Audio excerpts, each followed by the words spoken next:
Support comes from the Missouri Forest Products Association, committed to conservation and careful management of the state's forests to make them more resilient and better habitats for wildlife. ChooseWood.com. From St. Louis Public Radio. This is St. Louis on the Air. I'm Alex Hoyer. In 2016, Patrick Haggerty visited us at St. Louis Public Radio. The queer country music trailblazer was behind the 1973 album Lavender Country. He was joined by local country musician Jack Grelle. They talked about their unlikely partnership and Haggerty's journey from a forgotten chapter of country music history to a touring musician facing adoring, cheering audiences once again. Last month, on October 31st, Patrick Haggerty passed away, and earlier this week, Jack Grelle returned to the St. Louis On the Air studio, where he talked to producer Danny Wicentowski. Patrick Haggerty had to wait for his moment in the country music spotlight. In 1973, just a few years after coming out as gay, he and his band, Lavender Country, recorded their self-titled album, and like its lead singer, the album was open about its themes.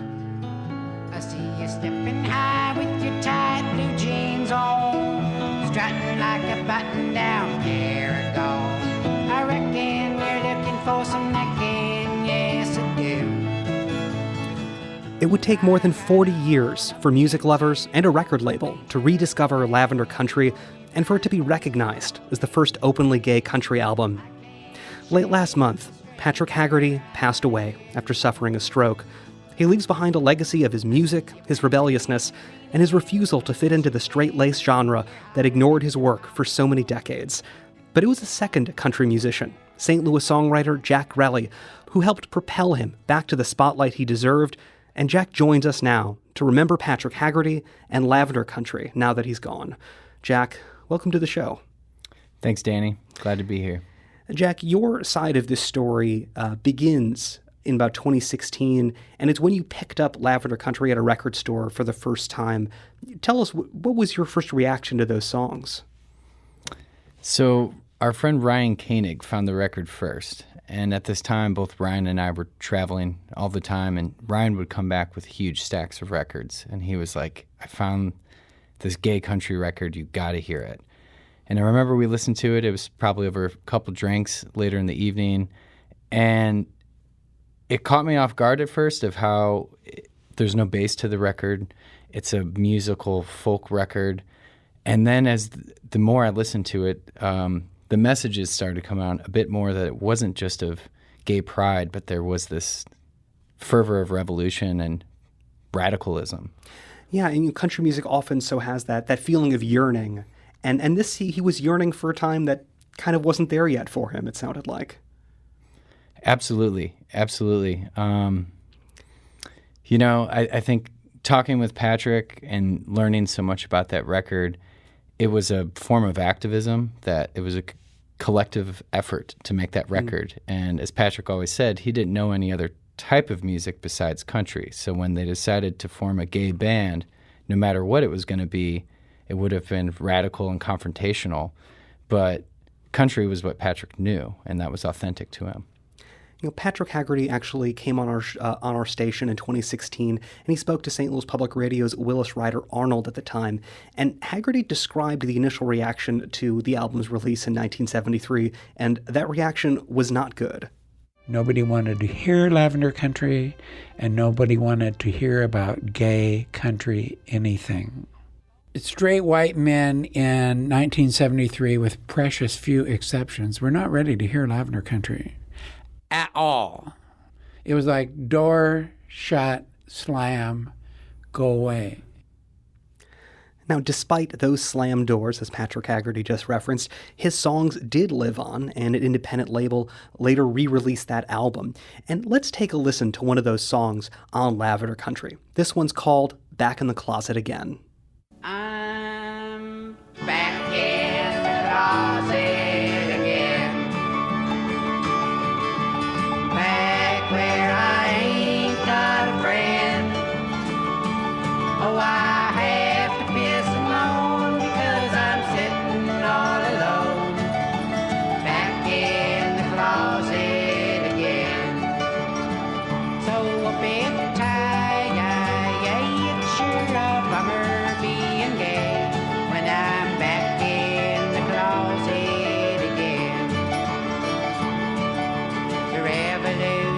started out right. Black Panthers was leading the fight. The Lords was the left flank, the women drove a Sherman tank, and the workers were a hunk of dynamite. A battalion of gay men brought up the rear. That is Patrick Haggerty singing Back in the Closet Again off his 1973 album, Lavender Country. Jack, listening to this, I hear classic bluegrass in the music, but the lyrics are revolution. What do you hear in this? I hear intersectionality. Patrick's naming all corners of the revolution at the time. He's naming the Black Panthers. He's naming the Young Lords, militant Chicano movement, Puerto Rican movement. He's mentioning the women's movement. He's mentioning the anti-war movement. He's mentioning class. He's mentioning the workers.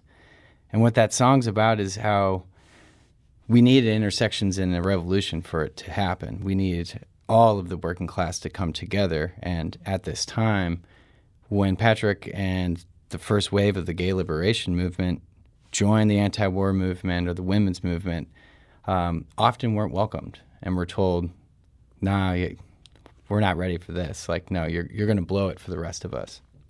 Jack, did Patrick's release of this album in 1973, he had just come out a few years prior. This was also just a few years after Stonewall. Did he talk to you about what his expectations were for that album at the time, and was he disappointed? I think the expectation was no matter what we do, people aren't going to be ready for it. Stonewall was extremely impactful to Patrick, and I can only imagine to the broader gay community at the time. I do know that Lavender Country lasted a few years. They played a handful of shows, played the first Pride Festival in Seattle, released 1,000 records independently. It was funded through a gay community organization in Seattle. It was in underground gay men's magazines. That's how it was advertised.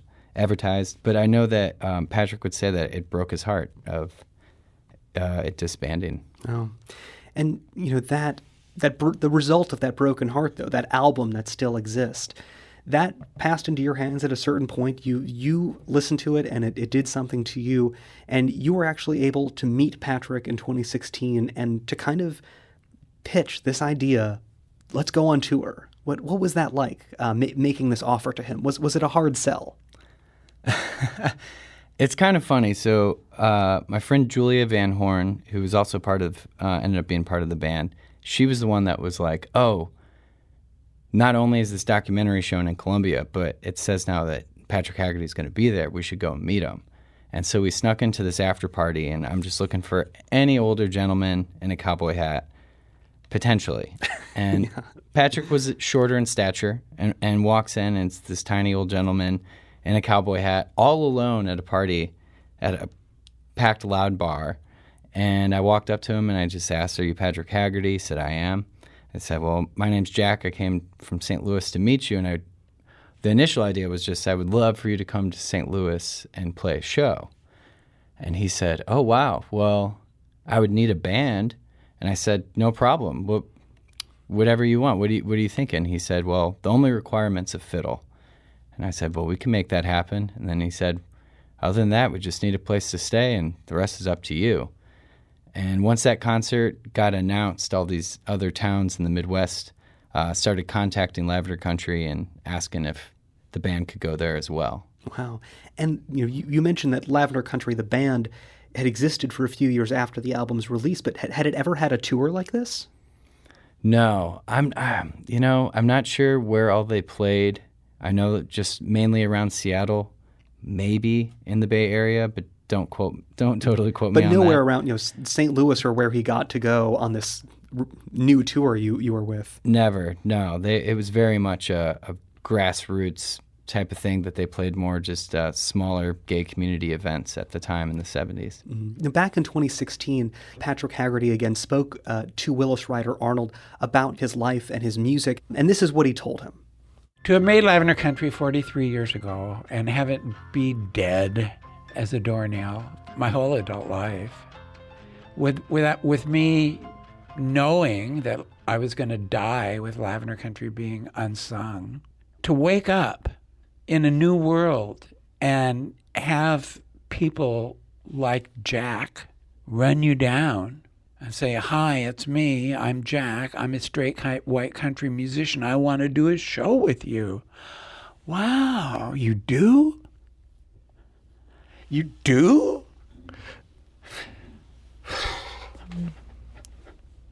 Honest? That was country musician Patrick Haggerty speaking in 2016 about going back on tour after meeting musician Jack Grelle. And Jack is here in our studio talking with us about the life of Patrick Haggerty. Jack, we just heard Patrick reflecting on what it was like to go back on tour. And that last word, honest, as if he was a question he might have asked you at one point of not being sure if this was really serious. Were you really interested in his music? Was he really going to get this chance? It sounded like he almost didn't believe that this could happen this late in his life. Is that what you saw? I did. And I didn't expect that. The record had been reissued. It's a pretty hip, smaller, independent label. This short documentary had been made. It was touring some film festivals. So I just kind of assumed people were asking him to come play and provide him opportunities. And I had no idea that it would mean so much to him. And during that first tour in St. Louis, spending time with Patrick and his husband, JB, it was very clear of how much it meant to them and how special it was. Tell us a bit about, what do you remember from that tour or getting to see this musician up on stage and feeling those ties of history, that emotion of maybe seeing a musician doing exactly the thing that he wanted to be doing? There's two things I would like to say. One, Patrick, especially during that tour and those first waves of shows, I mean, he would have the crowd eating out of the palm of his hands, hanging on every word, and he took full advantage and would sometimes tell stories for 15 minutes, things in the industry that people would be like, you don't do that, gotta tell the Cliff Notes or something. Mm-hmm.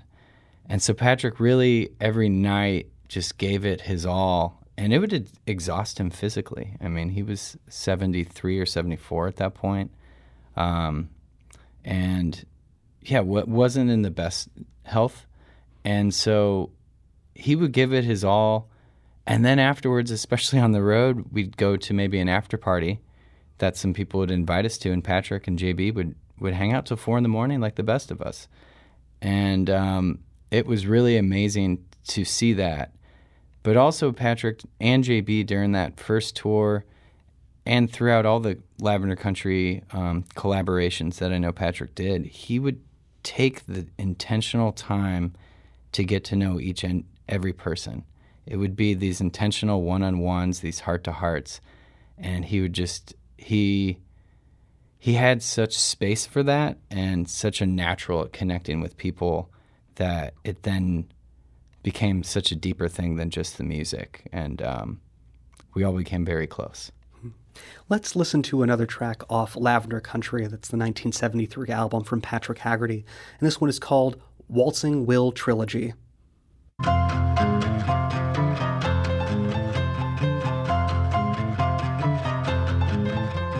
Waltzing Will was soft and sweet. The way he waltzed was to defeat. For a psychiatrist to think was fitting.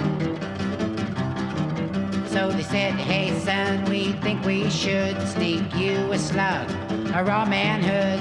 The state hospital's just the place to get one. Now they call him a queer sickie. They herd him to group therapy. They lock him up at night so he don't escape. And if they hear any gay talk, a sizzle of electroshock keeps his fantasies in fascist shape. They call it mental hygiene, but I call it psychic rape.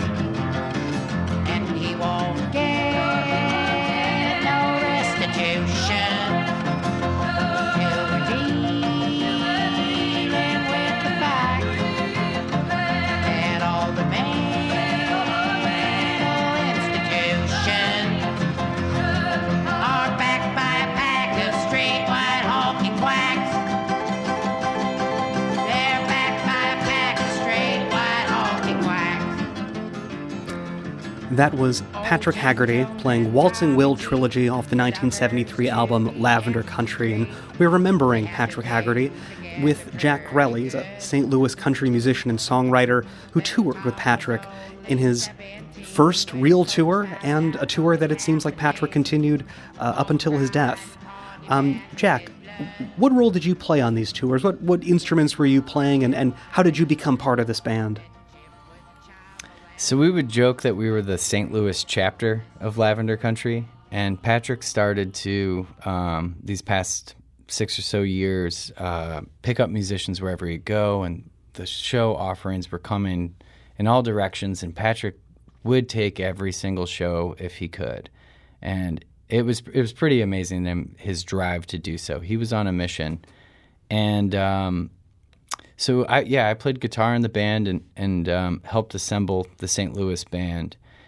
And I had the opportunity to meet and travel with a lot of different musicians through Lavender Country. I one tour, flew down to New Orleans and met up about midway through a tour, and it was some musicians from the East Coast and some people from Washington, where Patrick was from. I got to travel with him a bit in the Northwest, playing Portland, Oregon, Seattle, around the peninsula where Patrick lived. So I had a lot of really amazing opportunities and experiences getting to connect with people through this Lavender Country family. And what was the response from some of these audiences? I think, folks might not imagine that country crowds typically are ones that want this kind of material or want, their country music with revolutionary language and singing about straight white honky quacks who are, an entire, just a spirited song against conversion therapy. Just, you don't see that in a lot of different country albums. What did these audiences give you? For the most part, the audiences were head over heels in love, all in. As Patrick said, he would play to the young punk anarchist crowd a lot. That was a lot of the networks that Patrick was playing to. But also there were concerts that were a bit more country. There's an independent scene of country music these days that is much more progressive. And so most of the time when Lavender Country played in those circles, it was great, and people were ready to hear it. I think there was a few times that some people walked out here and there. But for the most part, everybody that came to a Lavender Country show, I think, was pretty aware of what they were going to. And it seemed like so much of that was the world was ready for him. The culture was there.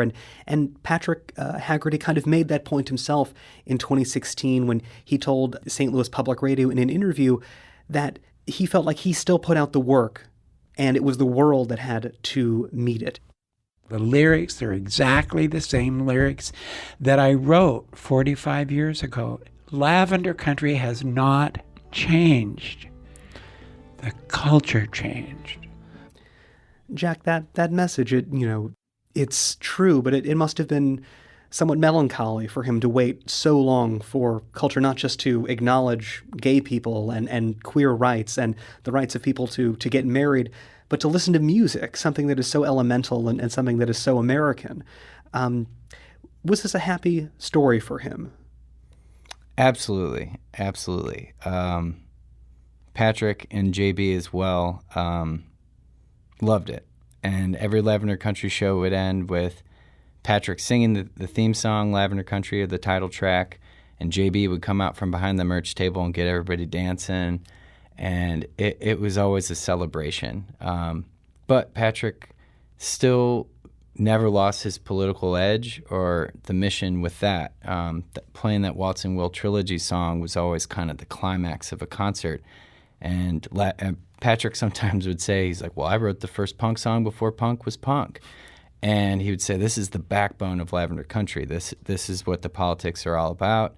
And so Patrick was on stage. I mean, this was an anti-fascist movement, and that was what he told the crowd every night. And so with the culture moving forward, but also us being so uncertain of where things are going politically at times as well, Patrick was very much like fascism's at our door. what are we going to do about it? And so each night was both a celebration, but also a rallying cry. Patrick Haggerty, queer country legend, passed away on October 31st, a few weeks after suffering a stroke on a flight after playing a show. An announcement posted to his Instagram page said he spent his final days at home surrounded by his kids and his lifelong husband. Jack Grelle is a St. Louis songwriter and country musician. Jack talked with St. Louis On the Air producer Danny Wisentowski earlier this week. More reporting from the St. Louis On the Air team is available at stlonair.show, and be sure to never miss a conversation by subscribing to our podcast. You can find St. Louis On the Air on Google Podcasts, Spotify, Stitcher, and Apple Podcasts on the App Store. While you're there, leave us a review. It's one of the simplest ways to help new people discover the show. St. Louis On the Air is a production of St. Louis Public Radio. Thanks so much for listening. I'm Alex Hoyer.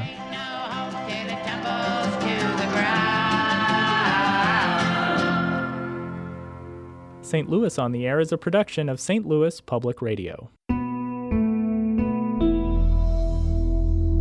Understanding starts here. Our podcast proudly supports St. Louis artists by using music from Life Creative Group. Do you find yourself regularly listening to episodes of St. Louis On the Air? Suggest us to a friend you think might enjoy our conversations, and leave us a review and rating on Apple Podcasts on the App Store. It's the simplest way to help people discover our show. Thank you. St. Louis Public Radio is a member-supported service of the University of Missouri St. Louis.